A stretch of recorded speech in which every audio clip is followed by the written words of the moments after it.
The Bram Weinstein Show on Washington's new home for sports, ESPN 630. Hey, baby. Hi, everyone. Do you like my boundary stones, everyone? Ew, when you say it like that. Who's got the biggest boundary stones in the land? You like those jerseys, don't you? I'm going to call you out a little bit here because you literally said to me yesterday or 2 days ago, you've never even heard of the boundary stones. I haven't. And I think that's ridiculous, actually. I would like to do a unscientific poll then. Did you know what that was? You have to be from here. Okay? Yeah. Anybody who's not from here and learned about half smokes, like don't start. Yeah, with that's me what these that. jerseys are, though. They're supposed to be hyper local.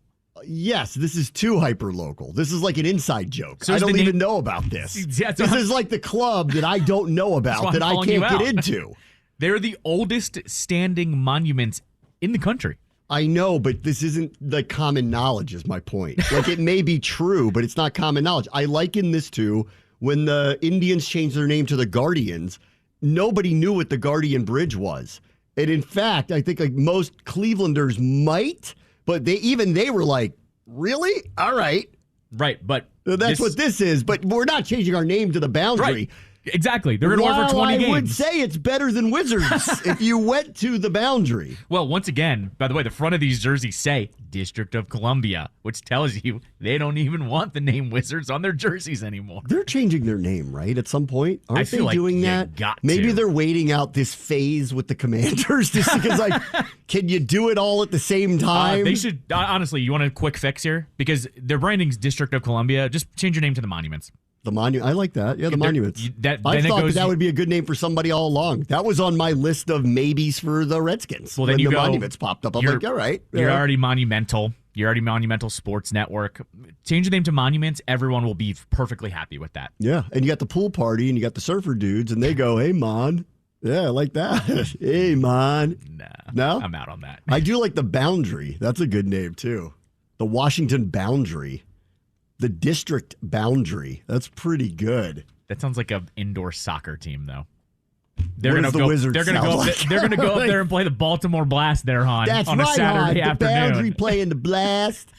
There's going to be a doubleheader with Skipjacks. So bring back the Skipjacks. Yeah, I want bring back the Skipjacks. We need a minor league hockey team around here. I'm surprised we don't have one yet. I know. Where are they? We need a team. I actually thought I have a million ideas of things I want to do that I'll never do, and owning a hockey team is one of them. Like a lower tier hockey team in this area, I think would do really well. How there isn't, and I want them to play outdoors a lot. That's what I decided too with it. I think that would be a lot. Yeah, a lot. Okay. Yeah, a lot. All right, fine. A lot. Either that or they're playing at the Cabot John rink. One of the two. Yeah. I think it's better just to be outside. How there is not a Arlington whatever or a Potomac whatever around here. Boundary. The boundary. That actually is good since they took away the boundary in Virginia. That's right. That's actually a good one. Yeah. I am not into those jerseys. I don't think it looks like the Wizards. I think it looks like something else. What do the Wizards look like? I think we're red, white, and blue, guy. That's what I think we are. So every time the Lakers, the Commanders wear black now. The Lakers don't have neon green alternates. The Celtics do not have purple alternates. They've got weird ones, though. The Red Wings don't wear neon blue, okay? It just doesn't happen. Did you see the Spurs? The Spurs are like white and peach. Peach? Why? I don't know. Because they're all weird. I'm not into this. That's what I'm saying. Miami did the Miami Vice thing. Now theirs are terrible. But that was very Art Deco. Yeah. And that was like, everybody got it, right? And then they did the crazy serial killer stuff. And I'm like, great. That's cool. I was like, I don't know why that's Miami, but it's cool. I like it. Right. But like these big brand, this is, who said this? Kuzma said it. There's too many, yeah. I want to hear him talk about the Boundary Stone jerseys because I think he's going to say, if he's being honest, he'll say exactly what he said about all the other ones. This is ridiculous. Like, we don't even look like this team anymore. Nike needs to do what they do with the City Connect jerseys with the MLB. They only release 4 or 5 at a time. Mm-hmm. One per season. then you're stuck with them for 3 or 4 or 5 years. They didn't have an answer for the O's. They just put Baltimore on it. Those have grown on me, actually. Yeah, I don't think they're bad because they're their colors. Yeah, they're black. And they're their colors. The hat's the best. Like, the hat's actually the hat is good. Fantastic. It's their colors. It's a B. Yeah. Right? But like, then you have a team like the Nats who are just like, that could be your rebrand if you wanted it to be, which is what I think they're trying to do. But what? The Nats, that they keep pushing their city connect jerseys like very hard, like to the point where I think they're punting on red, white, and blue soon. Like I like their cherry blossom ones. That's what I'm talking about. Yeah, I like those are great. Yeah. Those are but that's DC. Right. But the problem is, like, what I don't like about the Nats though is they never had an original thought to make their own jerseys a little bit different. So when Nike kind of just handed them these cherry blossom jerseys, it became their identity overnight because they weren't doing anything. That's my problem with those jerseys. Like, they were only supposed to wear those once a homestand. Now they wear them Friday, Saturday, and whatever days they want in the spring. I mean, it's their best look. It is. It's their best look. I mean, I still love the curly W is great. I mean, it's a classic look. And that's what I'm saying. It's a great look. It's curly W erasure is what I call it, because they're trying to like move in this other direction. I think the Wizards are heading towards they're going to change their name. I have it on good authority that organization is still hung up that the W looks like the Walgreens W, and I'm very much like, guys, you've been here for almost 20 years now. We know what the curly W is. It's actually iconic. I wouldn't even think about that anymore. It's an iconic logo of baseball. Right. It goes back to yesteryear. Kevin Durant has a curly W tattooed on himself. You think you're not iconic at this point? I think the red hat with the white curly W is an iconic sports logo. It's that one. I wouldn't change that. I mean, I know it's been worn by 58 different incarnations of this, but it's that one, and it's Cleveland Browns are not the original Cleveland Browns, but they have their look. It's an iconic football look. And because they won the World Series, the blue with the red brim is iconic forever because that's what they wore the entire playoff run. So like, they've got two iconic looks there. The Wizards, it's schizophrenic. Like, I don't know what's going on anymore. Like, it's 20 games. Not even 20 games. But it's DC, and it's red, white, and blue, and their old Bullets jerseys are the best. Well, yeah, I mean, that's something they're never going to do. So I know, but like, that look was the best, and it's red, white, and blue because, I don't know, we're in the nation's capital. Right. Since when were our colors off green?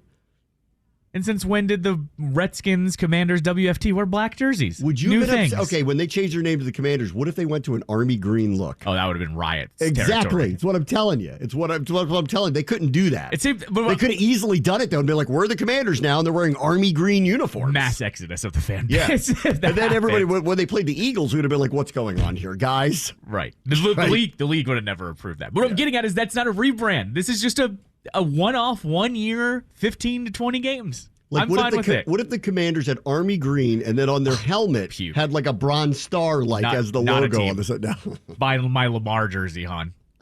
I'm out. Buying a Lamar jersey.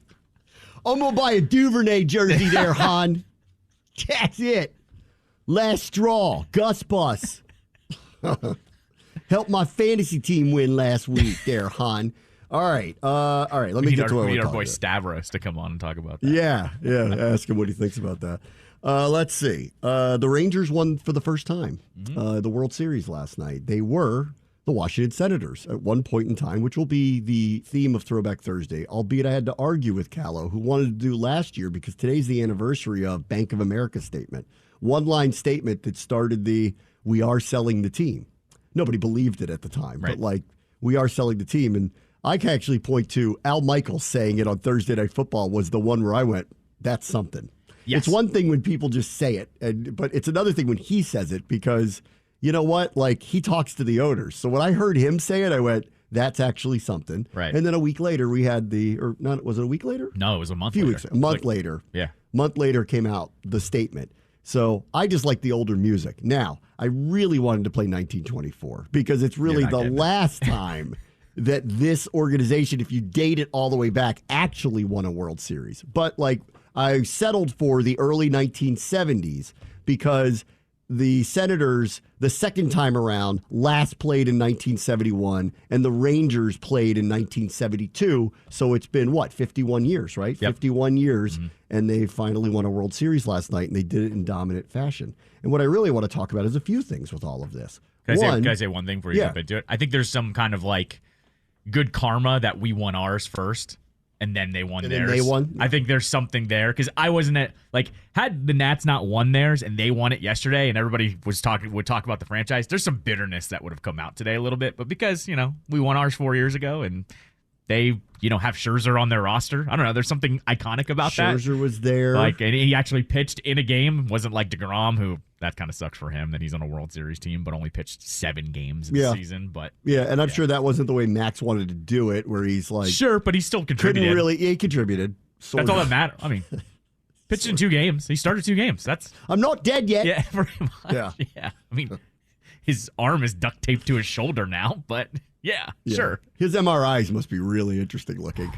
Yeah, he's probably texting Strauss. Mm-hmm. How many He's got do another I year gotta left, get? doesn't he? Doesn't he have another year? Yeah, I think he does. Oh, yeah, because the Mets ate a bunch of the salary on that. Of course they did, because they don't care. Well, they'll burn money. Sorry, I think the Rangers sweetened the pot because they needed Scherzer to guarantee he was going to pick up that option. I think it was a player option. And Speaking of, this is a side note because the Mets burn money and they don't care. Yeah. Did you see the story about the Padres? Now we now know why they're trading off 1 or 2 of these stars because they took a $50 million loan to make salary. So they couldn't afford the guys that they had. Correct. Which ought to tell you, Juan Soto's getting moved. Probably. Because there's no chance that they're signing him now. Obviously they're not. They already re-signed Machado, and I'm sure they'd love to move Tatis, and I actually think they'll probably trade both of them. Right. Yeah. I mean, wouldn't shock me. Probably. Yeah. And they're not retaining any of Tatis' salary. You got to take it because we can't afford it. Right. So they're going to get a crappy deal for someone to take that whole salary. Right. Exactly. Because they can't afford it. Right. They can't afford to pay it. Correct. So, maybe John Angelos was on to something with the we can't afford stuff. You want us to pay for all this stuff. Here's the Padres that kept going all in, all in, all in. And it turned out they couldn't make. Now, good on the owners for taking the loan to pay the people, because that would have been the all-time worst-case scenario for baseball, that a team just didn't make payroll. Yeah. Just didn't make payroll. That would have been bad. So they did it, but now they're going, we're out of that business. Right. Because we literally can't do it. Well, and they didn't make the playoffs last year off that team, so you have to So make they a call. Right. So they probably needed, right. The whole thing was they had to make the playoffs to make the money to make the payroll. Yes, probably. Because a playoff run does You know what? See, John, you can open the books now. We'll take a look. Actually, your point might be made if you did open the books, because the Padres are proof positive that if you do pay a couple of these guys this amount of money and you aren't in Los Angeles or New York or have a big brand, maybe you can't afford to do these things. Because all along we're like, we know you can. You're just choosing not to, and you're lying about it. But maybe they're not. Well, no. Wait. I wish you were sarcastic there. The Padres are paying 15 guys a bunch of money. The Orioles are paying nobody. True. They're paying nobody. Right. They're paying nobody. They're paying literally nobody. Yeah. There's a happy medium. There's a difference. You can pay somebody. Yeah. I can't be mad at the Padres for taking that loan out, because I'm like, well, look at their roster. They got a bunch of names you've heard of. Mm-hmm. Then there's the O's who waited till the last possible minute to bring up Adley Rutschman, 3-4 years, waiting for this guy to come up. Those guys, they delayed everybody coming in about up. a month. They're going to be busy. You bet. I hope. Now that story came out, it's you can't afford these guys. Right. Let's go. What do you want to trade? So they're going to move 2 or 3 big name people. Machado probably not. Maybe 2 of those. Juan Soto. He's going to get traded. They're not signing him, so they're going to trade him now while somebody has him under control for a year. They're going to trade him now. He's going to get traded. If you're the Padres, you could move Tatis with Soto. That's what I would do. And you could say you have to take him. And you have one postseason, right? You do have one more. It's true. Facts. All right, let me talk about the Rangers for a few minutes here, because they won first time. Good game last night, too. I don't know how much you caught, but it was a really good game. Saw towards the end of it, and once we, it was 1-0 in the 7th or 8th or something like that, and Archer was like, I want to watch this, because he was like, I want to see if they win it. And I'm like, let's do it. Blew it the hell open in it the was top awesome. of the ninth. Yeah, I felt terrible for the guy who overran the ball and gave up a couple of runs. Yeah. But they scored 0, though, so. I felt better for him after they scored 0, because I'm like, in the end, it doesn't actually matter. In the end. Now, granted, the guys who were batting in the 9th who knew they had to get 5, probably their motivation was a little bit different. At that point, if it was 1-0, it'd be one thing. If it was 5-0, we knew it was over. Still, I felt better, because I hate the guys who have to live with it for the rest of their lives, and no matter what anyone says to them, and now it's actually going to get forgotten, because it doesn't matter. They didn't score. Yeah. Texas had already scored. Extrapolate out, that didn't matter. Correct. So actually, I hate to see someone have to live with something like that for the rest of their lives. I don't remember seeing it like this though, but every Diamondbacks batter that came up in the bottom of the ninth, they all just looked really defeated. I hadn't seen that in a while. Yeah. Where because even the Nats Astros series, no one ever really seemed like they got rattled, even when those games were blowouts here in DC. But then at that bottom of the ninth, those Diamondbacks players were like, "Damn it, man! Like." We're done. We're all finished is pretty much what it looked like. So there's two things I want to take away from it. One, managing must mean something. Mm-hmm. It must. Yep.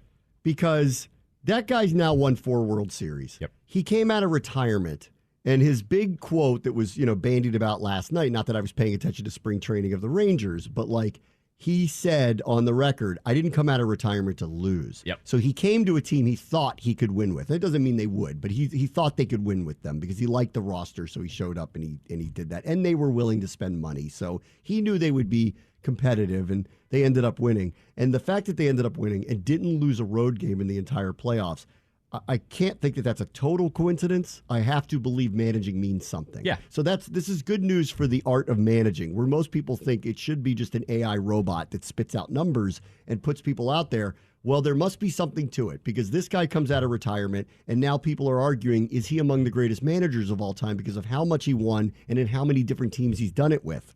Right. And just won with one that had never won before. So what's that mean, right? Sure. And I know he took over a good team, but 2 years ago they lost 100 games. So it's not like anyone could have projected, even with a team that people thought was pretty good, that they'd go out and win the World Series. So managing clearly still means something in the sport. I don't know what, but it means something, because he's a high-level manager, extremely distinguished, and he's a Hall of Famer, and he comes out of retirement and they win. So it's got to mean something now. My favorite stat on him from last night.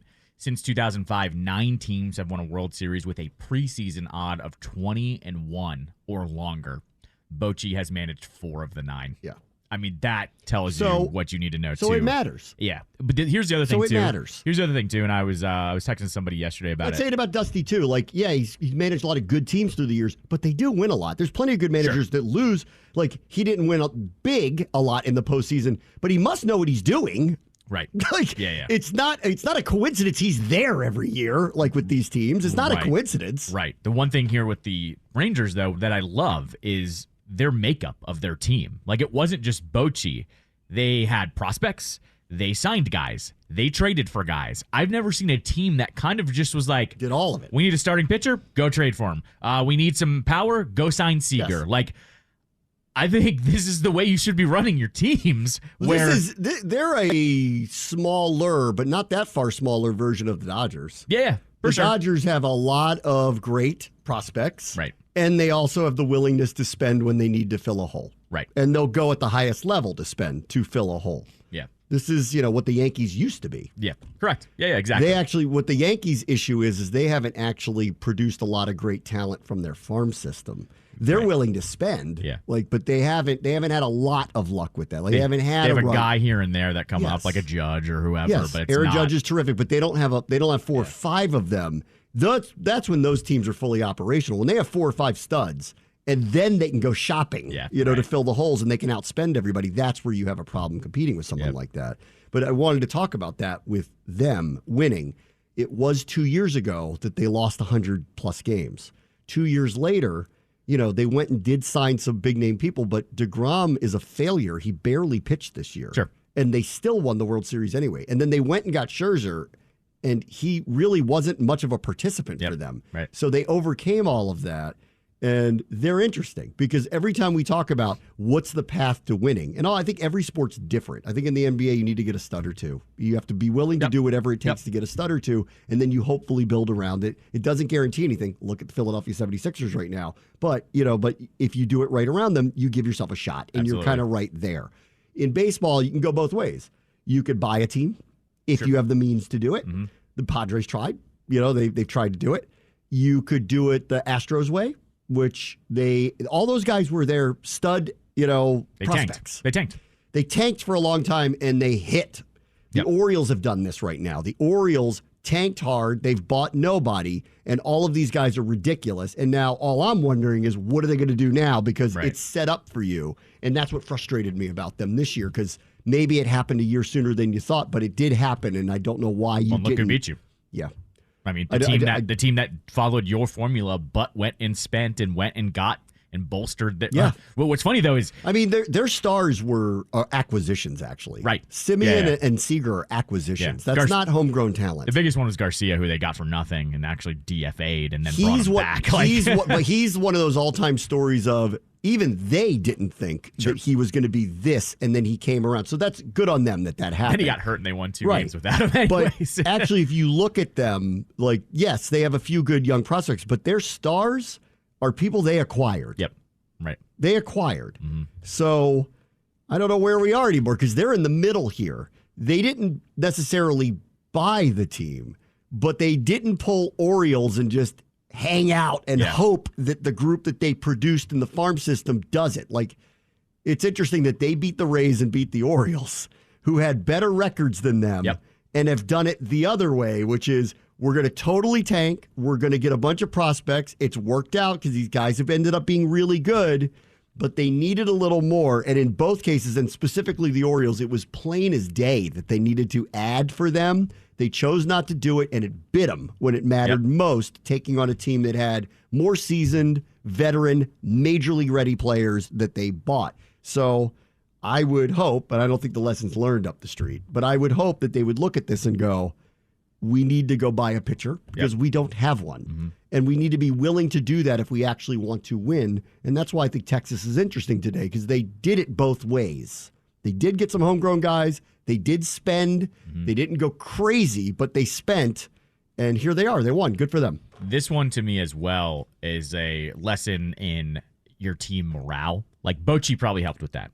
But I think it was Buster Olney who said it, and I repeated it on our show, where when you have a team like this, where they don't necessarily have like a big superstar, they just have a really, really good lineup. They have a very good team. They kind of Seager ended up being amazing in the playoffs. This guy Garcia had an all-time run. Of course, right? But so they got a couple guys hot at the right time. But and their relievers got hot. Yeah. I believe, though, it was Olney that said, when you have a team like this going all in at the deadline and acquiring guys like that, it makes a world of difference on your attitude playing every single day. And I forget who it was. I think it was Seattle. It was the Mariners. The Mariners didn't do anything at the deadline, and they were in the dead of a playoff race, and they ended up not making it to the playoffs, right? But their players outright said on the last game of the season in their post-game, availability, that it was like, ownership kind of needs to decide what they want here because we need some things, and they didn't do it. And when you have a team and a player, a roster as talented as Seattle, too, everyone was picking Seattle to make the playoffs this year. That's right. When they come out and say it like that, they're talking about it amongst themselves. So when you get a team like the Rangers here that do go and get Scherzer, that make a couple trades, that all of a sudden they're like, oh, let's go. They believe in us. It makes a world of difference. And I don't know. I think that's in every sport across the board. I agree. I used to yell about this with the Capitals for years. Mm-hmm. They had a really good team, and I'd go over the top. Yeah, right. Just do it. Yeah, right. It will bolster your locker room. Yeah. The one time they did it didn't work. That's right. But it was the and they one won after, though. They won the year after. But it was the one time they did it. Yeah. I say this about NFL teams all the time. Like, who didn't do anything earlier this week? Philadelphia, Dallas, Buffalo. Like, they didn't really. I guess Buffalo got Fournette, but he was free agent. Like, they didn't do the go over the top. They got a safety on the last week. Bayard. Yeah, that's true. They did. Dallas didn't. Right.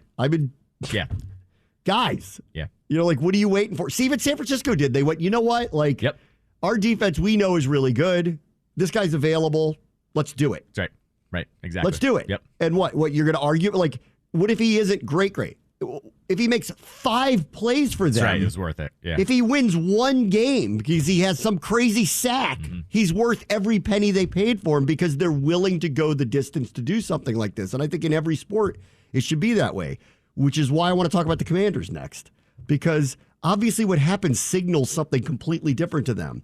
Here they are at 3-5, a game out of the playoffs in a must-win year, and they did this, and they're playing a team that can't score a lot of points this weekend, and they traded away 2 major defensive players. How they perform collectively is going to be very interesting this week. And at the same time, we have rumors saying we're going to acquire their coach, which I'll talk about next. Bram Weinstein Show, ESPN 630, Sports Capital. Thursday is 1972. This is Knights in White Satin. Who's this by? Moody Blues. The Moody Blues. I talked Callow out of 2022. One, because it's just not as fun. I'm going to be playing songs from last year, and some of them might even still be on the charts at this point. You don't hear Doja Cat? Nah.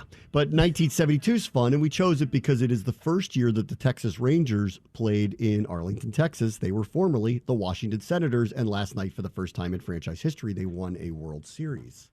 It also is the first year Bill Belichick was the head coach in the NFL. Just kidding. All right. Feels like it, though. Would have been 20. Yeah, feels like it.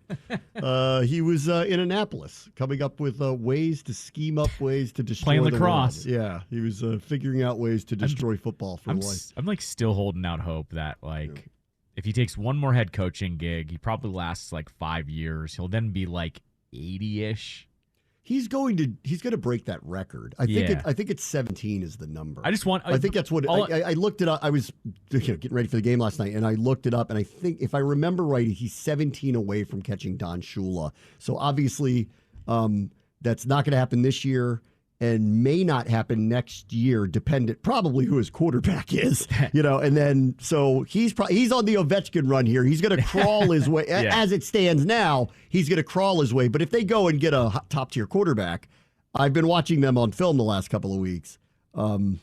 They look like the Patriots. They just don't have a lot of top tier talent, and they don't have Tom Brady playing quarterback anymore. Right. Like, they are very well coached. Like, that's not the problem. That's what's interesting about this weekend mainly is that, this is one, if you kind of saw them earlier this year and you look at Mac Jones and you'd go, well, that's a very, very winnable game. And then off of what happened this week and knowing that we're 3-5 and our defense is cratered this year, I'm not chalking up. Like, I count no chickens. Yeah. So I want to see more than anything, how do we play just in general? Do we have the right attitude? Because, like we were talking about earlier, Texas Rangers at the deadline went, screw it, we're gonna help this team try to win. Sure. We didn't do anything to help us win the other day.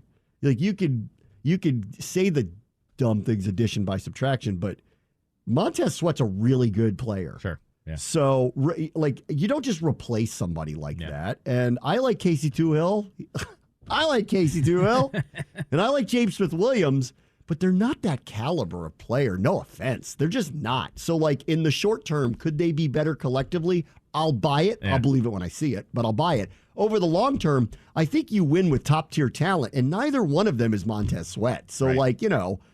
I'm hoping. And then, look, they're playing the Patriots, the Seahawks, and the Giants. They could win it. On any given week, they could win any of those games. They could win all of them, but off of what happened this week, what's the mood? What's the motivation? Mm-hmm. How do they feel about it? It'll be telling on Sunday when they play New England, who is playing really hard the last couple of weeks.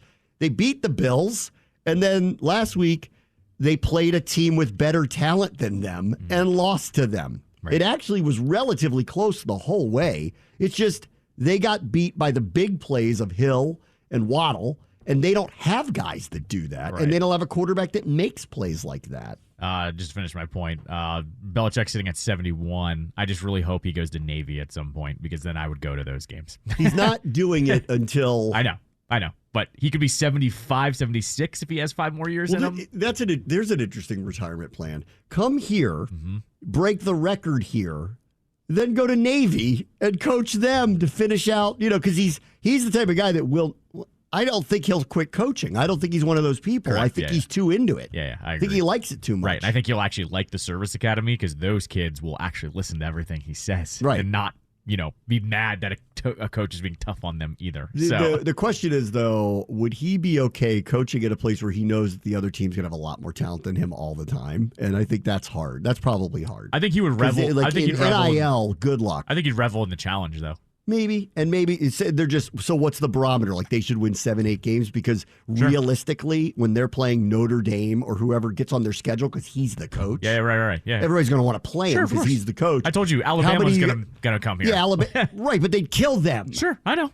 If Alabama, I don't even care if he is the coach. If Alabama played Navy with the players they have, where they got 5 first-round picks and Navy has nobody in the 7th round on their team, that's not going to go very well. Sure.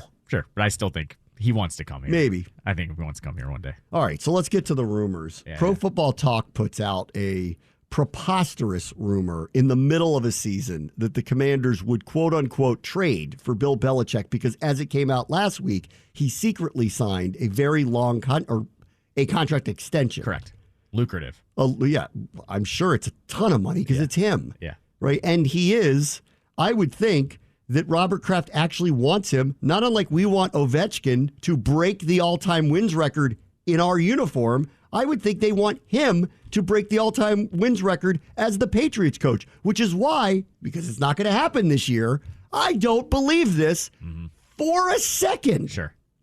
I don't. And I'm not just saying that. I don't believe it at all. I think it's crazy. And I think somebody just said it to Florio in passing as a, who knows, like when Anita comes on here and says he wants to own the Giants. Right. It doesn't mean it's going to happen. I just want to say I mentioned this a month ago. So am I the chatter? Is that Florio sourcing? Okay. Let's just think this through for a second. If you are Josh Harris, Magic Johnson, Mark Gein, Mitchell Rales, and the rest of the ownership group. Yep. Is that the move? No. Okay, number one, don't we think that the first thing they're going to do is hire a GM? Right. Did you know that Bill Belichick doesn't work for a GM? It's true. Yeah, you're right.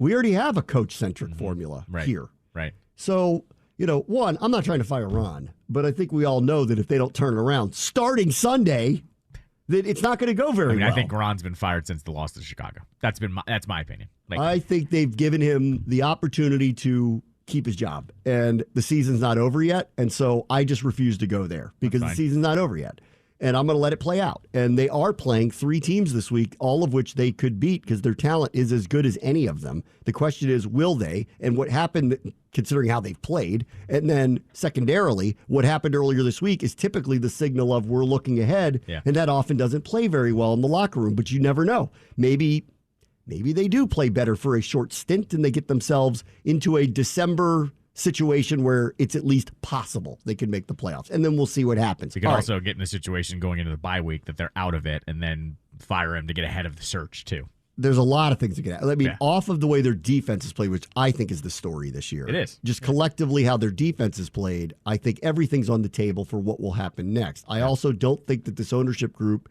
is going to come in here and do rash things because they didn't want to and they don't want to come off as crazy. Right. And they also, this is what I liked about the main person who was buying the team, and Magic's part of it too. They're not going to do things like that. This isn't their first time around the block with situations like this. They've owned teams before, so they understand you can't just come in and go full Tepper. You can't do things like that. On the Belichick stuff, though, I don't give it any credence at all. I don't imagine that their first coaching hire is going to be a guy in his 70s. I really don't. Maybe, but I highly doubt it. 2, why would Robert Kraft want him to not coach there? For what reason? He just signed him to an extension. Why would he want out of it? I mean, public pressure could be a part of it. Public pressure on the winningest coach of all time. What public pressure are you ceding to? Who are you replacing him with? I mean, I'm just telling you how the fans up there are acting. We heard some of the calls from Boston. Because they're entitled idiots right now. Sure, I agree. They've won 6 Super Bowls with him. Right. They've been to 9. What is your problem, people? We're on, year 3 of Mac Jones, right? Yes. Uh-huh. I think that's been the boiling point here, though. I think they're going to replace him next year. Sure. That's going to happen. Sure, but I just think going into this year, it was already dicey because there was already reports that Zappy could have beaten him out. And then, of course, they sent him to the practice squad, which I think just set everyone into a panic thinking. I'll give you the quick rundown on the last couple of weeks because they haven't turned the ball over as much, which is really the difference in why they've been in games. He gets the ball out of his hands immediately. They've reverted back to it's all quick game, 3-step throw it over the middle. He's actually quite accurate with that stuff. But when a play has to extend just a little bit, it ain't happening. Yeah. And he's trouble. He could throw interceptions. And I'm glad I heard someone say it on the broadcast when I was watching it. And because I'm not sure I would have totally remembered to notice this. In the last 2 weeks, they haven't thrown a pass that's gone in the air over 20 yards. Not one. Oh, man. Which ought to tell you that's by design. Yeah. They want the ball out of his hands immediately. And it goes without saying, he's not the most mobile quarterback. And him on the run's trouble. And he's not going to beat you with his legs. And he's athletic, but he's not going to kill you that way. Yeah. So he's a pocket passer. And oftentimes he's flat-footed in the pocket because I think he knows he's just getting rid of the ball immediately. Right. And that's what their offense is now. So they are actually, I think they're decently designed, but everything's 5 yards, 5 yards, 5 yards. And you know how that goes. Like, if you don't have any explosive plays, it just takes one from the other team and you're losing. Right. Which is what happened against Miami and really happened against Buffalo too. They just happened to come back at the end of the game. They got one crazy play to a tight end that should have been a 7-yard pass that turned into a 30-yard gain, and all of a sudden it was upside down and the game was on the line. Like, they are the 3 yards in a cloud of dust team by design now because they were turning the ball over too much. Right. Now that they're not turning the ball over a million times because the ball's just out of his hands, well, they're going to be in a lot of games that are 20-17. Mm-hmm. Maybe they're on the right side of it. Maybe they're not. They get a couple turnovers. You're in trouble with them. If they don't, or they turn the ball over, they're in trouble because, we'll go into this with the way better set of skill position people. And so I would argue Bill, a GM, hasn't done a great job lately. Sure. The quarterback clearly is not the right guy, so we'll see what they do. Their offensive line's fine, trust me. Their receivers are weak at best, and without a really good quarterback, they don't elevate him. So he can't elevate them, and they don't elevate him. Yeah. They're average receivers. And their running game's fine. There always is pretty fine. Like Stevenson and Zeke are pretty good. Good enough. Good enough. And their defense is actually a little better than I thought it was. And now watching it, because they don't have any names. There's nobody except for Judon. You don't know anybody. Right. But as it turns out, that's gotten a little bit better. They look like a Belichick Patriots team. They will fool you. You will throw picks to them. They have great blitz schemes. They come off the edge. You don't see them coming. Yeah. I'm worried about Andrew Wiley this week because they do this thing where they bring two guys up and the right tackle consistently gets fooled of who to block, and then it's a free rusher. I'm worried about that stuff with them this weekend. But if they hit us deep on anything, that's on us because they're not even trying it right now. As for him going somewhere else, the reason why I don't believe it is because I really don't think the Patriots want him to break this record in another franchise. Yeah. And it's not going to happen this year. So, plus, are we really, after we acquired draft picks, are we trading them for Bill Belichick? Or are we trading them for, I don't know, Caleb Williams? Right. Or maybe the best defensive player on the board? Or maybe the best tackle? Right. Are we picking the top 5 tackle? Do we have to move up to the top 5 to get the best offensive tackle? Maybe. We're accumulating picks for the future. We're going to bring in a 70-plus. I mean, I know how great he is, but it doesn't add up. Plus, we're going to tell him that the young whippersnapper who works with our analytics department is now his boss? Right. Give me a break. That's not happening. So I don't believe that at all. I think it's pie in the sky, ridiculous rumor mill, clickbait stuff that someone probably said to Florio in his interesting conversation that's not realistic whatsoever. Got it. If the Giants tank down, him coaching them and him liking Daniel Jones wouldn't surprise me. Got it. But him coming here, we're trading 2 first-round picks to the Patriots for him? No, we're not. No chance. No. All right, we'll take a quick break. Pretty much the show ESPN 630 Sports Capital. Classic Layla from 1972, which is Throwback Thursday to commemorate the first World Series championship of the Texas Rangers, which occurred last night. In 1972 was the first year that they played in Arlington, Texas. Previously, in 1971, they were the second incarnation of the Washington Senators. Once they left, it took us until what year did we return as the Nationals? 2005. 2005. So let me get my math right. 34 years. Turned around. Ew, I hate that. That's the math. 34 years, and the Expos moved to Washington, D.C. and became eventually the Washington Nationals. All right, congratulations to Texas. You can't play it long enough, but also that's the outro is in Goodfellas at the end. Yes. When everything's wrapping up. Everybody's going down. Oh, it's the best You're soundtrack. dying, you're going to jail, ever. you're ratting people out, you're heading into witness security, the whole thing. Protection, It's the best soundtrack of all time. I've been teased this for a few days, but we had so much going on with the trade deadline, I never got around to it. And since we're talking about building teams, which was how the Rangers did it, just won a World Series, how the Commanders won't do it, the Bill Belichick stuff is preposterous to me, but whatever. Sure. Here's what I think is going to happen. They're going to hire a GM first. Right. Probably. That GM is probably not going to be Bill Belichick's best friend. Correct, yeah. Unless Belichick has someone in mind. Who would that be? Oh, I don't know. Some guy we've never heard of. Some guy in Cincinnati. Like some guy. Connor Stallions. Some guy.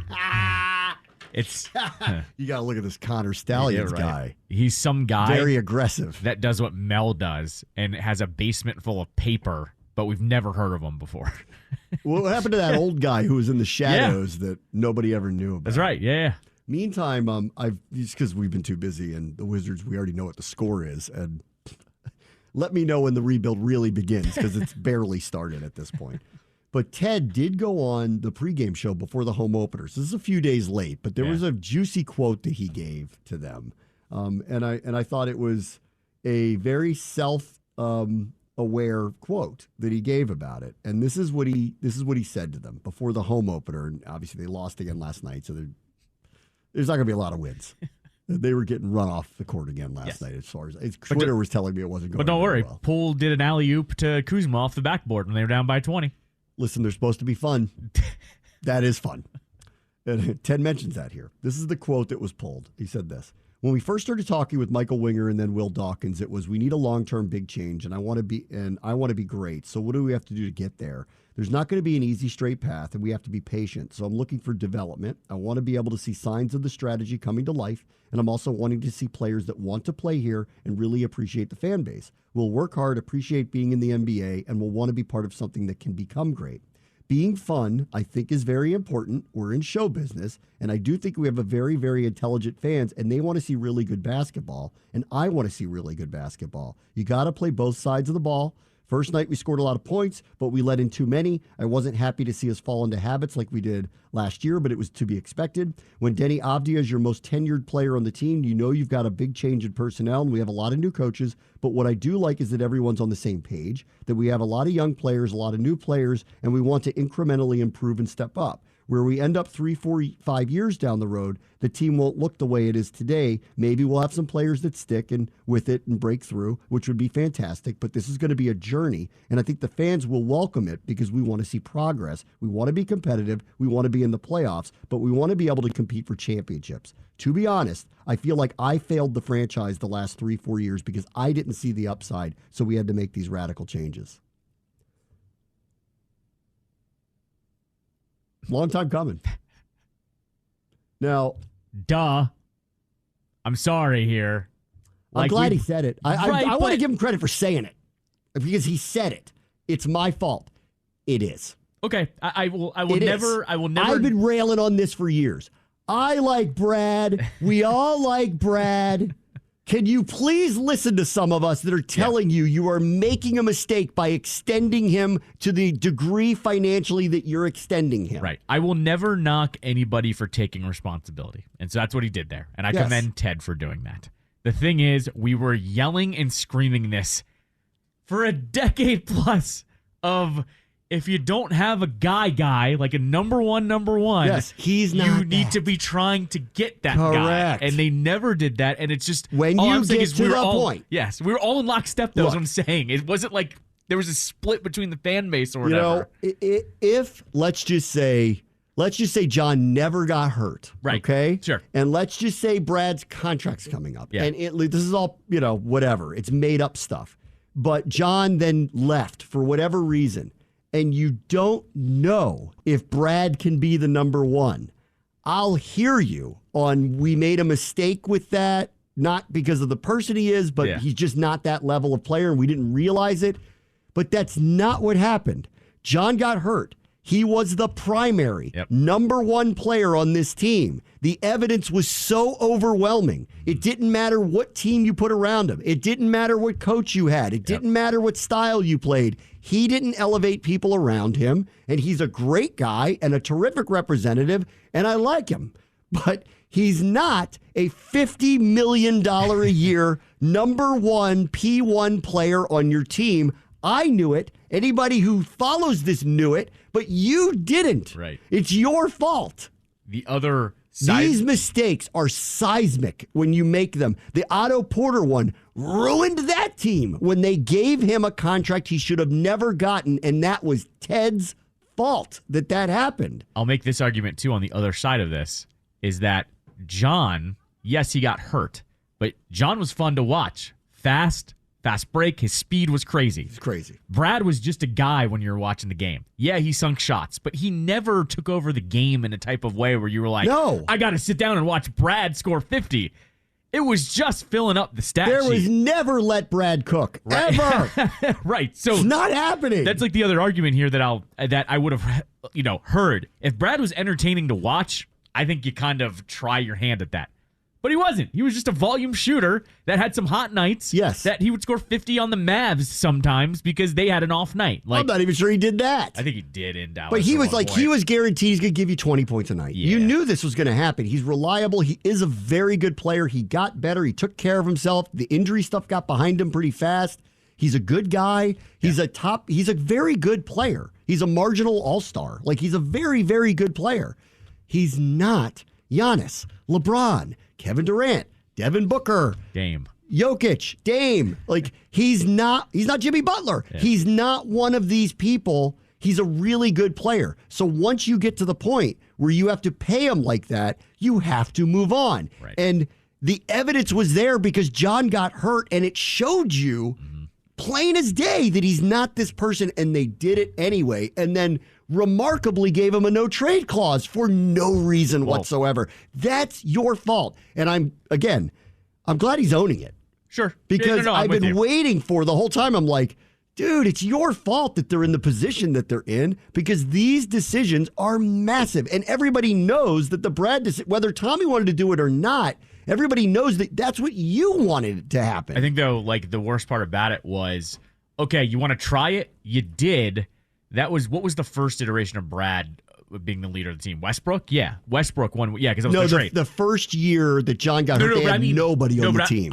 He was an all-star because he was scoring. Remember, he almost won the scoring title. Right, but that's not what I'm talking about. I'm talking about this is definitively Brad's team, is when they traded John for Westbrook, okay? That was iteration number one, okay? And Westbrook was the leader of the team. We all knew it that season. He was the guy that stirred the offense. And he was also the guy who was having the team meetings. Yes, and okay. And so saying Rui should get the ball more and things like that. And then what happens afterwards? They trade Westbrook for the whole entire Lakers core, get the Lakers core in here, sign Dinwiddie, and then that goes sideways after 13 or 14 games. Then, when that didn't work out, they then get Porzingis. They tried three different iterations. 3 different things. And you should have punted after the second one because that was the one where all of us were like, you have a legit roster here, man, and if it's not happening with them. Or honestly, you guys demonstrated you could play together, and it imploded on you because you don't have the team leadership, which is him. That's when you should have known. That was the part that got me. Yeah. Like, because the whole time you used to laugh at me, you're like, you're too optimistic about him. And I go, Brad, Kuzma, like, these guys, like, they don't have a nothing team. Like, I don't think they're a championship team, but they shouldn't be vying for the 10 seed. Right. They're better than that. And then I'm like, Brad, Kuzma, Porzingis, and Porzingis is healthy. How do they suck? I mean, how do they suck? Like, how is that even possible that it's not like they have nobodies. Like, this team. Watch this. Right. Watch this. Also, before they went on that 10-3 run. They double down, triple down on him. That team that they had that went 10-3 to start that year was because that Russ trade should have been the franchise-changing trade. Correct. Also, I will never forget. They had a good team. Right, but don't forget either, before that happened, he set the tone by doing Wizards, bruh. Yeah. That's when I would have been like, dude. That's when I wanted him gone. Right. I go, that's what you think? Right. You're the leader getting $50 million a year. Right. Bye. Correct. We'll send you where you want to go. Hot magazine. You're still jealous about that. I am jealous. All right, I'll be right back. Bram and Callow, ESPN 630 Sports Capital. Great Elton John from 1972 Throwback Thursday to commemorate the first year that the Texas Rangers played in Arlington, a year after they left Washington as the Senators. And last night, they became a World Series champion for the first time in their franchise's history. That's a perfect song, by the way, Rocket Man. Did you happen to see, only because it reminded me of, this is probably a perfect song for the Astros, but did you see their GM was asked right away, hey, you guys got shut out your last game of the season. Mm-hmm. You didn't even win your division. You hit the road. You got knocked by the Astros for celebrating. How does this feel? And, of course, it was, like borderline F yeah. Like, of course we did. Yeah, you know? We saw that. Isn't he a Super Caps fan? Isn't that the deal? That's their... is that their GM? That's the GM, their right? GM is the former pitcher. There's somebody in their front office, right? Yeah, that's like married into the Dick Patrick family, I think? Yes, correct. He's married to his daughter. Sperluga did a piece about it, right? Exactly. Where he's like super Caps guy. Yes. He wears more Caps gear than Rangers gear was the joke. So I guess they're going to invite him to a game at some point. Got to, I would like think. Say hello to World Series champion, attaché to GM, blah, blah, blah, who's married to the Capitals. Right. Exactly. Right. I'm trying to remember. Chris Young. Yeah, it was Chris Young. No, he's the GM. Yep, exactly. Yeah, sorry. I did have it confused. Yeah, exactly. The GM of the team is like massive Caps nerd. Yep, exactly. Yeah, because he's married into the family. Yes, exactly. Right. So, yeah. All right. Good for them. local flavor there. I was going to do early thoughts on the Pats game, but I think I'll just save that for tomorrow because it's nothing really special. Look at you audibling. Yeah. I want to talk about this piece that just showed up in my inbox, which I really enjoy. Again, like, is this true or not? Who knows? But under the headline, apparently Jim Gray is the primary advisor to Raiders owner Mark Davis. See, there's hope for all of us. Maybe I will be primary advisor to Josh Harris one day. Who knows? I think we all dream of just being the clock manager on certain teams. Sometimes too. I'm available if you want primary advisor. I'm happy to take that call and talk to you about it. And I then have to quit this job, but I'm open to a discussion about that if you want me to be quote unquote primary advisor. Anyway, this is from Awful Announcing. The Las Vegas Raiders are an absolute mess, but fans should fear not because Mark Davis has just the person to help fix it. No, it's not Tom Brady. It's his longtime media companion, Jim Gray. Forgot about that part. They do that podcast together. Yep. Just 21 months after entrusting Dave Ziegler and Josh McDaniels with the franchise and 8 months after allowing them to move on from Derek Carr in favor of Jimmy Garoppolo, Raiders owner Mark Davis pulled the plug. Surely he leaned on some people he trusts in and out of the organization to make the decision. But Jim Gray? On Thursday, CBS Radio's morning show host Maggie Gray and Andrew Perloff welcomed Amy Trask to the show, and during the interview, she named Gray as one of his top advisors, so she'd probably know. She worked for the Raiders forever under Al Davis, famously under Al Davis. She said, quote, Jim Gray, who has a connection with Tom Brady, is one of the very, very primary advisors. The others are Ron Wolf, Ken Hirock, who've both been in football forever. Mike Ornstein, who's a longtime agent, is an advisor. So he does have an advisor out of the building. The organization uses Jim Gray as a sounding board. I wonder in what way. Like, if you ask Jim Gray, how's this going to play when we do this, I think Jim Gray would have some insight into something like that. Yeah. If you ask Jim Gray if he likes Drake May or Caleb Williams, I don't know. He's the right person to ask that. Right. But if what does Jim Gray think of all the executives that have continually left the organization for the last 4 years? We don't know. What does he think about that? That is the most underreported story in the history of professional sports. Yes. Their entire executive team left en masse. Right. Nobody covered it. Nobody. And it continually happens, by the way. Like, it's not. Nobody covered it. The first major one was 3 years ago, I think, and it's continually happened since then. You know, I'm neighbors with Tisha Thompson, his friend. She said something very nice to me the other night at her annual Halloween party that they throw a great I've heard. Halloween party. You told me about this. Yes. Great Halloween party. And she pulled me aside and I apologized for coming after our organization to the degree that she did and was basically like, I'm glad you survived. And I looked at her and I go, you almost made me and my family collateral damage, but I'm not gonna hold that to you. I go, the good news is, like, you never had a reason to put me in one of your stories. That's right. Because I would never have given you a reason to put me in one of your stories. Anyway, she's turned her attention to the Bidwells, you may have noticed lately. Yep, right. He's turned out he's a crazy pants, so they're going after him, and it sounds like working for him is interesting. And in fact, you hear some of the same storylines. Actually, if you read those stories, you read the women can't go near the men because if the women go near the men, that's not good. And apparently he flips out on everybody all the time is like the word on him, like goes after everybody and at a moment's notice can just flip out on you, stuff like that. Also, the one I read, because I think The Athletic was the one that blew the lid off the thing. He's also the one that they did and brought in a firm to do a survey to the employees of tell us everything that's wrong. And they did. and nothing happened. And then they were like, oh, let's not do this. Right.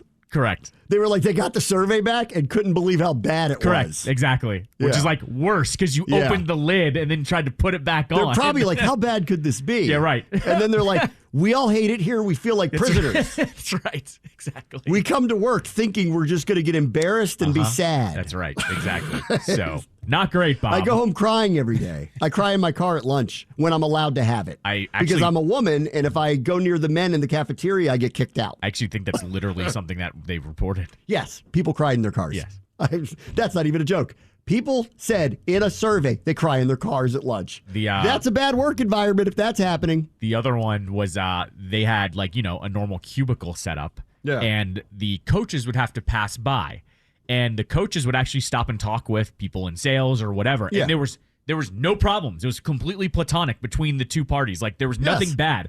But Bidwell saw... they worked for the same company. Correct. And you'd think, I don't know. I'll try to pull in the same direction. What's going on here? Trying to pull in the same direction, guys. Bidwell saw that the women were talking to the men and put a wall up. So they couldn't see each other. Yeah, it's a great story. You can't talk to each other anymore. Put a wall up. What year is it? Right. Are you going to knock through the wall in Morse code so you can communicate with people you work with every day? And oh, by the way, the sales staff might need the coaches to show up to something every once in a while. I don't know if you ever knew that, Mr. Bidwell, but sometimes they do stuff with their sponsors that gives access to people like, I don't know, the coaches. I half expected to read something of separate entrances the way I was reading about it. Mm-hmm. So, and he's one of those people too. His cubicle or office is in the middle of the room. Of course it is. Center of the universe. So nobody can, work there normally. Was it's PTSD now reading these things. And he goes, you don't make eye contact with them. Yep, that too. Because if you do, who knows what mood he's in? That's correct. He might give you $1 million and he might yell at you to the point where you cry publicly. That's right. Exactly. Every other paragraph in that story involves someone saying they cried in their car. God. So my point is, though, Tisha, when you're done with this one, the Raiders one is ripe for an investigation. Absolutely is, because every single major executive left en masse last year, and nobody reported on it. Yep. Nobody reported on it. Why? Nobody reported on the reasons. Nothing. It was like an old Vegas mob thing. Hey, there's nothing going on here. We just changed the staff a little bit. Right, exactly. Don't worry about it. We're still playing football. You like the Raiders. You like the Raiders, right? You like football here? We got a great halftime show. We got Diplo in the club after the game, guys. Diplo. I forget what it was, too. Something happened with them where Davis had to make a call. Did somebody get in trouble either with domestic violence with them recently? Chandler Jones is having a mental break. Yeah, that's right. Okay. Well, actually, I shouldn't say that. He's been arrested a couple times. Yeah. He's said some things on social media that are off-putting, that sound like there are some issues going on. I'll leave it at that. Issues. And he accused them of calling for a wellness check, but then subsequent things that happened after suggested maybe they did the right thing by doing a wellness check. I don't know what happened, but he's been arrested a couple times for some very unusual behavior. Yeah. So on that front, though, Davis is hyper aware of what's going on, because did you hear what the reports were when that happened with Jones and his girlfriend or partner? Did you hear the reasoning? Because they cut him after. They cut him, and they cut him. Basically, Davis, the reporting was, I have to cut him because it looks bad that I own a WNBA team and have this guy on the roster right now. So the guy is hyper aware of what's going on within his organization. But I'm just waiting for the other shoe to drop, though, of oh, you did that because of that, but we don't know why all these executives have left. That seems just a little fishy to me. Yes. So I would say, on the Jim Gray thing, he's an advisor. Well, Tom Brady's clearly close, so let me do a podcast with him. Jim Gray also has a tremendous amount of experience in media.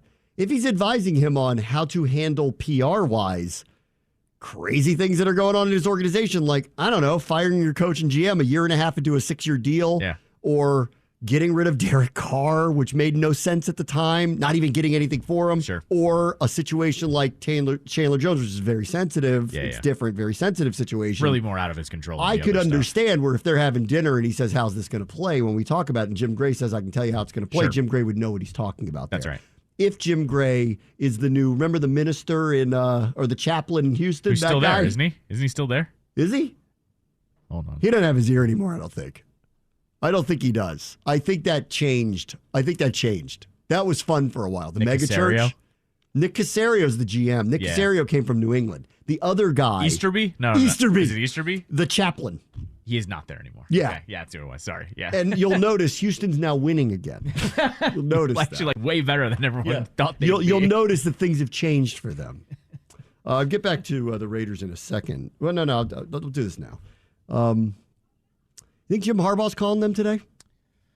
Because the timing of that firing really read to me that we're going to get ahead of something that we already know it's going to happen. We're going to take the hit, but we've already got something in line. Because their record's not bad. It's unusual to make a move like this, to blow out the whole thing a year and a half into 6-year deals, because they could do it after the season and go, guys, it just didn't work out. We don't like the moves we're making. And I think people would have been like, well, it was bad signings. But by doing it now, it feels very dysfunctional. But I also read it as they probably are talking to somebody. And then think about old Tom Brady's involved in all of this. Mm-hmm. And think about what's going on with Michigan right now. This could blow up on Harbaugh, like bad. Yeah, they're already saying bad blow up on him. What we were talking about yesterday, they're already saying they need to do something before the playoff starts because you can't let them in if you're going to have them vacate everything anyways. There's a report that there was a call between all of the Big Ten coaches and not Harbaugh demanding that the Big Ten commissioner do something about this now. Yep. And they're all coming out saying this has been going on for a long time now.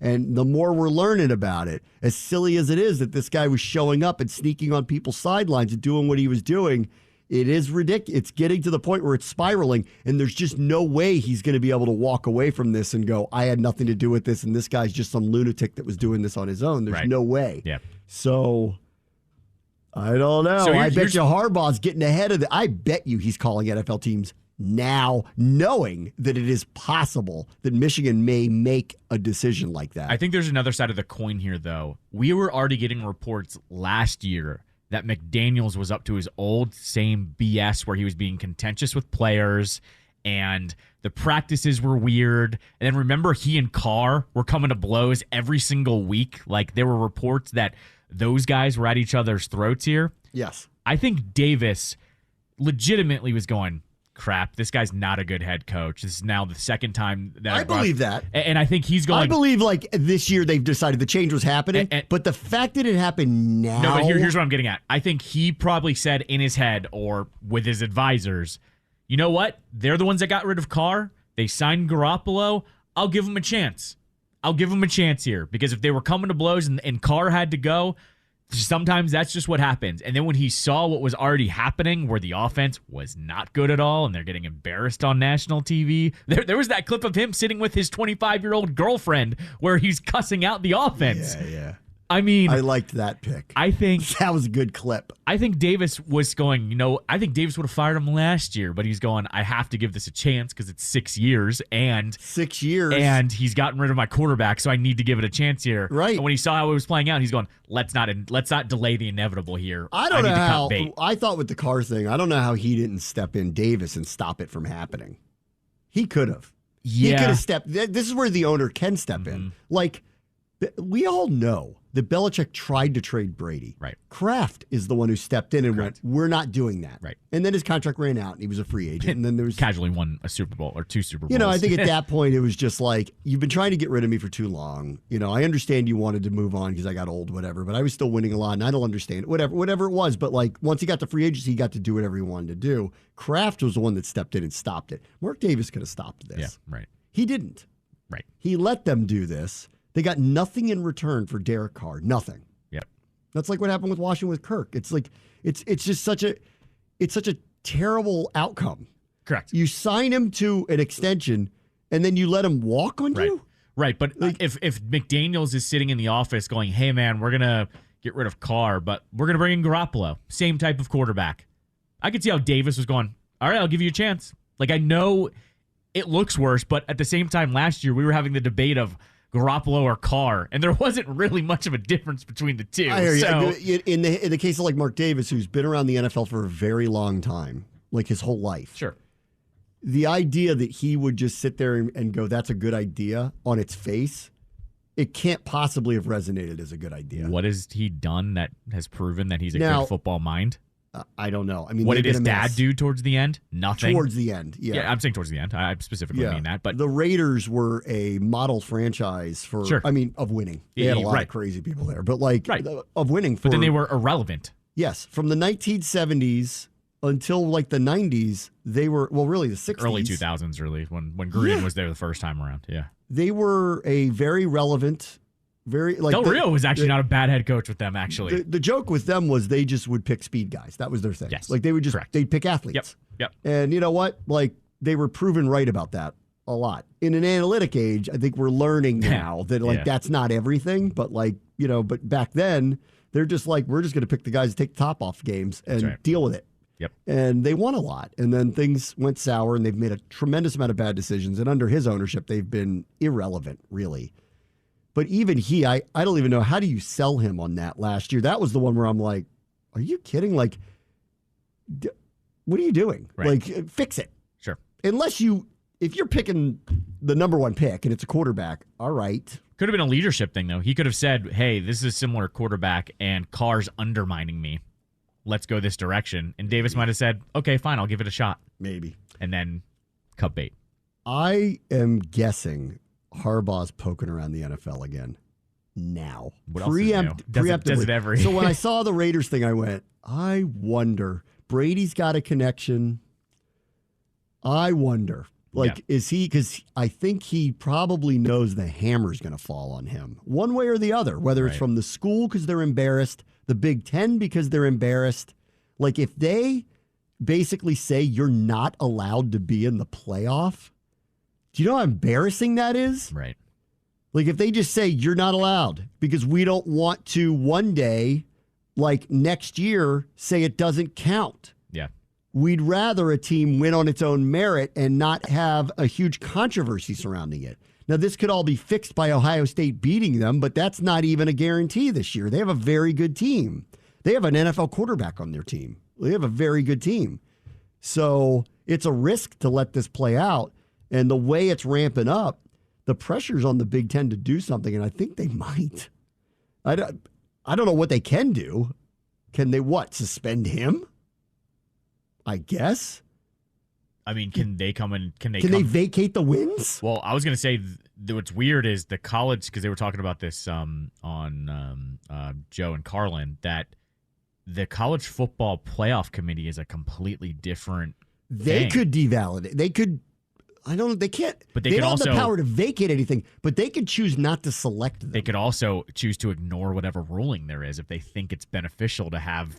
If they think they're one of the top 4 teams in the country. Right. Their rankings are subjective. They can choose whatever they want. Right. They can also ignore whatever punishment you do. If they go undefeated and beat Ohio State, it's going to be very difficult to ignore that. Right. I almost feel like they're going to try to let it play out to see what happens, but they could ignore or listen. I mean, if they lose to Ohio State, they're out. Yeah. That's what will happen because they're going to be like, no. Right.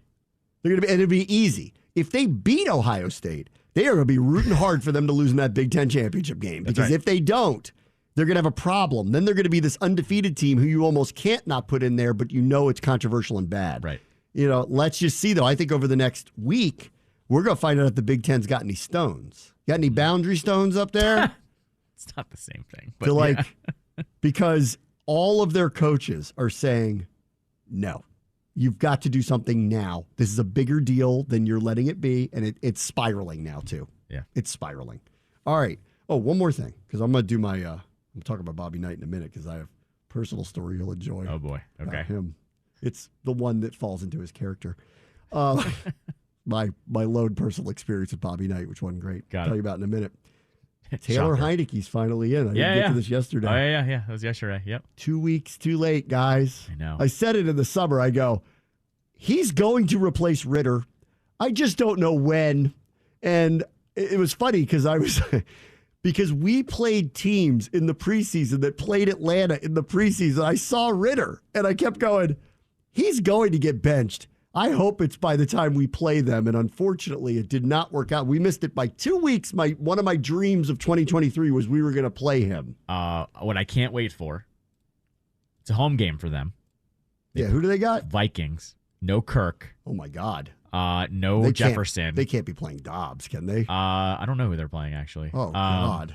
Oh, no, it's that rookie that they have. I forget who it is. Whoever the other quarterback on the roster is. They're starting a rookie. What I want to see is... Jaron Hall. There you go.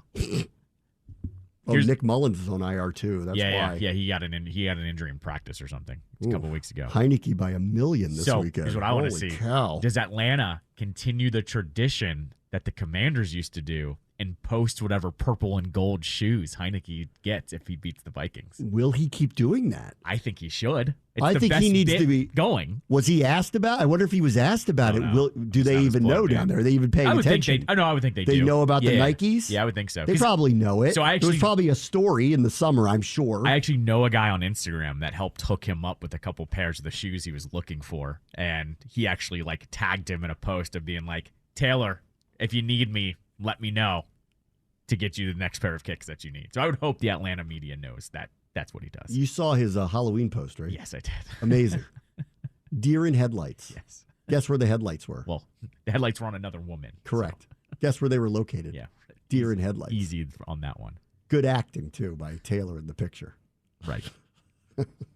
Good job. Okay, so you think he'll keep doing it? I think so. Why wouldn't he? Why not? Keeps the chip on his shoulder. It's a fun little bit. I'm sure Nike loves it because it's always a pair of Jordans or, another pair of Nike kicks. Let me take a quick little look-see here at their schedule to see. Will Heineke's magic extend into a run? Well, I have the schedule pulled up already. Let's see. Vikings home at Cardinals. Saints home will be a big game. Sure. Yep. Because that's going to be one of the division games. Keep going. At Jets. Rodgers may be back by then. Who knows? Keep going. Buccaneers home. That'll be a big game if they're alive. One. At Panthers versus Colts at Bears at Saints. Yeah, it's shaking out. That Week 18 game might be for the division. Correct. In New Orleans, Heineke v. Carr. And then we're all rooting for that team in the playoffs if they make it. Oh, my. My. You know what's going to happen, too? If they miss... if they win a couple games, too, he's going to be beloved. Chains on planes, baby. It's back. It's going to flip the other way, too. If they lose the division by, a game, fans are going to be pissed, saying, why did you stick with Ritter for as long as you did when we were yelling at you for a month that this guy wasn't the answer? God, if we traded Chase to Atlanta, it would have been amazing for him.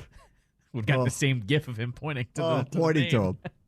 All right, let me take a quick break. I'll tell you my Bobby Knight story next. You'll enjoy it. Brainwash this show, ESPN 630, the Sports Capital. I don't know what that is supposed to mean. I've been through the desert on a horse with no name. It's a great line. I never understood what it meant. I'm not smart enough, apparently, to understand what this means. This is either Kansas or America. Who is it? America. That was a funny answer, though, because it was either a country or a state within the country. It's America? It's America. It's America. All right, 1972, Throwback Thursday. Do you know what that line means? I don't. It's a great line. Sure, I agree. I don't know what they're talking about. Sounds like you're on drugs. I've been through the desert on a horse with no name. What does that even mean? I have to put Mark Stern on blast for this one because Billy! The few times I've had to fill in for Tony, he's given me rules. Hey, he doesn't like this. He likes these guys. Okay? One of the rules was anything by the Beach Boys, you're good. Yeah. I played Kokomo. Oh, he doesn't like Kokomo. Hates Kokomo. Right. So I just got ripped because Tony doesn't just let it go. Yeah. Next time, play California Girls. Anything. Literally any other song. Yeah. The other one he didn't tell like me was that Beach Boys, the other thing is he hates America. So when I played what that other song would there be besides this? I don't know, but I was like, let me just play something old. And hates this one too? And I was like, great. I played his two least favorite songs ever. So. Yeah. This is now that he's been brought up again. For some reason, Billy doesn't call me. I don't know what the deal is. Do you call him? I do every once in a while, and I'm like, let's hang out. And he's always like, yes, I want to do that. And then I never hear from him. Because nobody makes me laugh more than that person. I would agree with you on that one. Nobody. I would agree with you. On just a night anywhere, it could be a completely dead, nobody's there bar, and I'll be cackling listening to him talk and tell his stories. His stories now, I don't know if they're aging well because I don't know what his lifestyle is. So I'm not even sure I want to know what it is anymore. He's one of those guys that you have those friends that you never judge the time in between talking to them. Oh, of course not. And that's him. Billy's the best. Correct. Billy. Billy, speaking of, Billy got that name from a legendary coach, John Thompson. I'm going to tell you about another legendary coach and an interaction I had with him. The one and only Bob Knight. I'm sure this was great.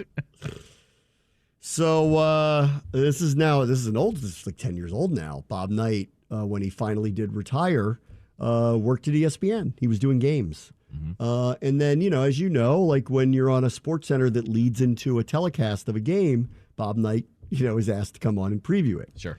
Now that he's dead, I don't have a problem telling these stories about him. Okay.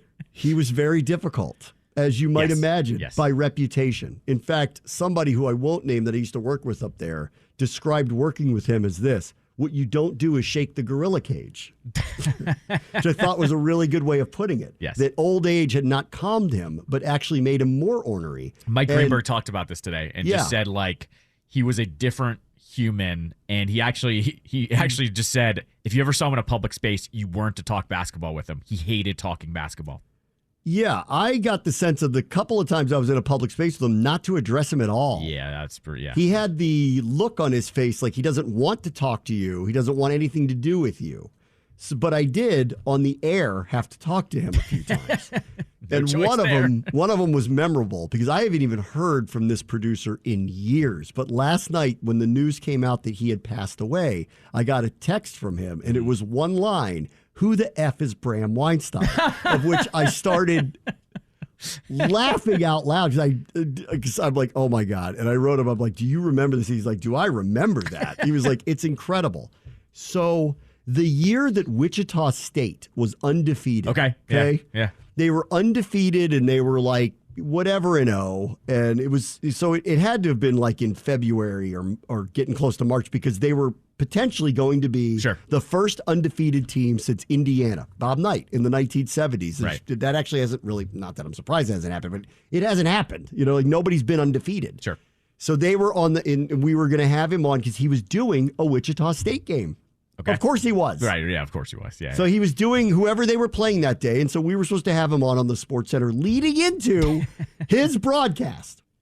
We teased him coming on. It's like, the tip-off is either noon or 1. We're doing the show. It's like 10, 11 o'clock in the morning. And we teased Bob Knight's going to join us next, talk about Wichita State's undefeated run and if they can continue doing it, what he thinks. Sure. And maybe have some memories of his undefeated team. What you do when you're doing sports television. Yes. Bob Knight didn't show up for that segment. Okay, so we had to bump him. All right. So we did, whatever. We did. The viewers don't know this. We just moved up whatever you had to. Yeah. Right. Then I'm told we just got a hold of him. He wasn't at the broadcast location. He'll come on the next segment. So this is like 10, 15 minutes later, whatever. We're doing a segment, go to a commercial break, come back. It'll be Bob Knight. We tease it again. Okay. Bob Knight's coming up. He's not there again. He's not there again. Okay. As a producer, you're like, damn it. Yes, the producer's freaking out. I don't care because it's Sports Center. We got 8 million things to show. Sure. It doesn't matter. It's not like we don't know what we're going to do. The dread, though, it doesn't matter. The dread, though, and like I've gone through this, is when you have a major guest like that, you can't just be like, next time, Bob. Yeah. Like you just can't. You can't do that. Well, and also as part of his job is to come on and preview the games that he's doing. It's part of the contract. It's not like we're asking him to do us a favor. Anyway, so they again go, Bob thought it was at a different time, not this past time. He's going to be there for the next one, okay? Which was, and they decided, let's wait till the top of the hour because we're 1 hour away from tip-off.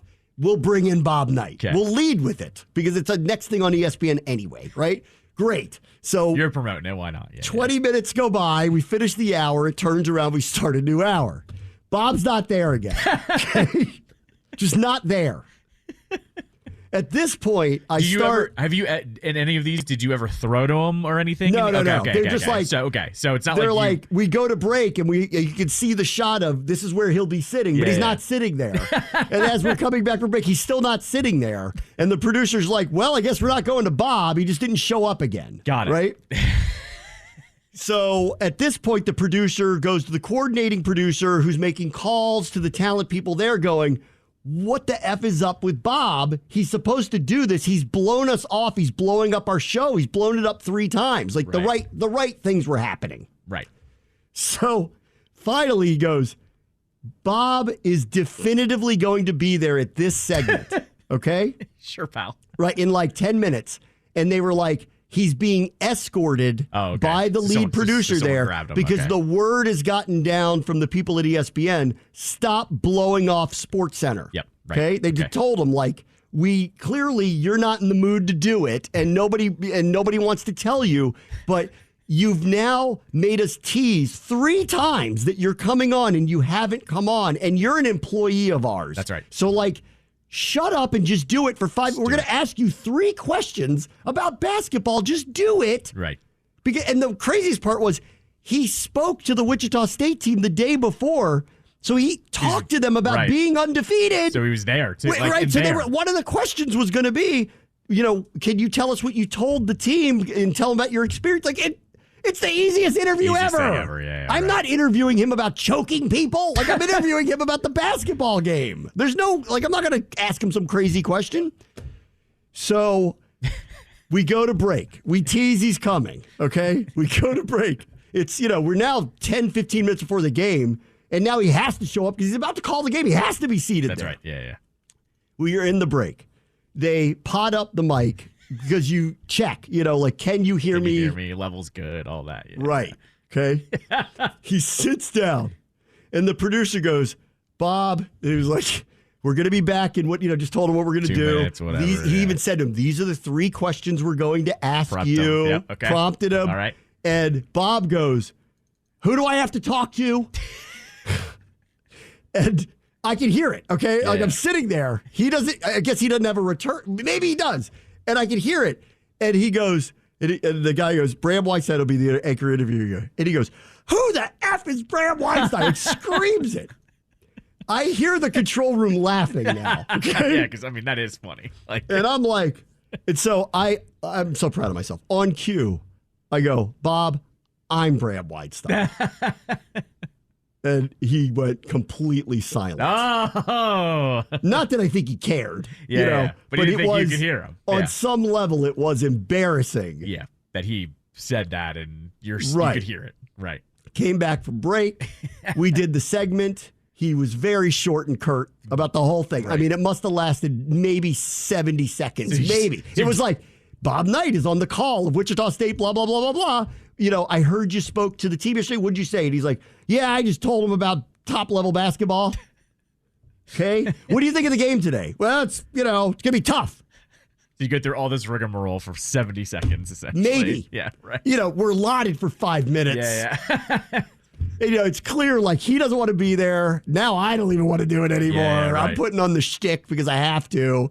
And then we're like, okay, thanks, Bob. And we show the promo, and we go to a break, and everybody was just in tears. Like, it was the most uncomfortable, ridiculous thing ever. But it was so on brand for Bob Knight. Everything I'd ever heard about him, that's how he is. Right. To everybody. Yep, exactly. And all the glowing things said about him, forget my lone dumb experience with him.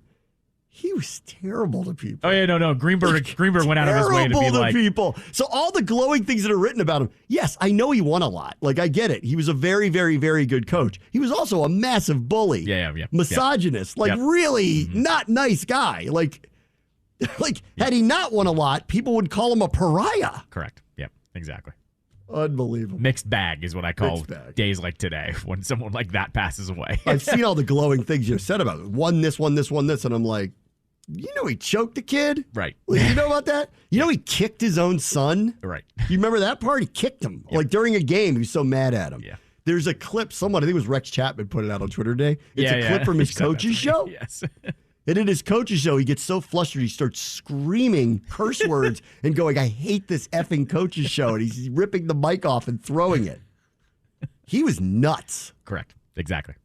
Yes. John Thompson loved him. They were like buddies. I could see that.